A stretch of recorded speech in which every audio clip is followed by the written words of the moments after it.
Robert Wyatt 1970-ci illərdə tibb dünyasını şoka salan və etik mübahisələri yaratan bir təcrübə eləmişdir. Təcrübədə Wyatt bir meymunun başını və beynini gövdəsindən ayırıb başqa bir meymunun gövdəsinə nəql etmişdir.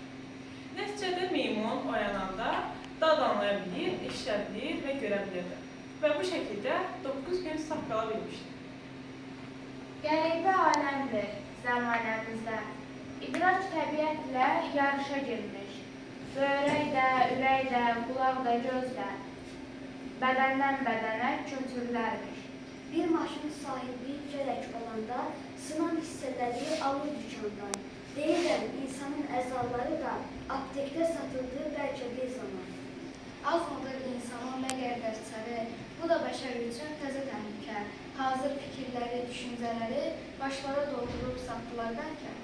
Böyrəyi, ürəyi dəyişmək asan, bəs başı bu yerdə bir qədər dayan. Hər şey dəyişir axı, baş, beyin. Baş özü, başları necə dəyişsin? İnsanın adına, şərəf şanına deyirəm, gəlməzmi bundan bir ləkə?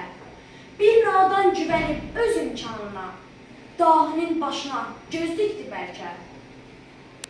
Ey həkim gücünə inansam da, dahinin beyninə qansızdı birdən, cahil də qəzaya düşdü həmən gün, dahinin başını bədənindən ayırdı dahini yaşatmaq üçün.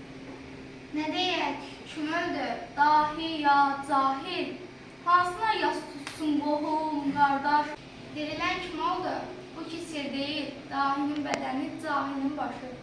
Dahi yaşayacaq bir nadan kimi aldadırır burada biz kimi, cahilin ağlıyla, düşüncəsiyle yaşayan o dahi, yenə dahi mi?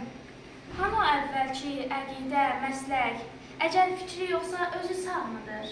Yaşamaq xətrinə fikri dəyişmək, məsləki dəyişmək yaşamaqdır.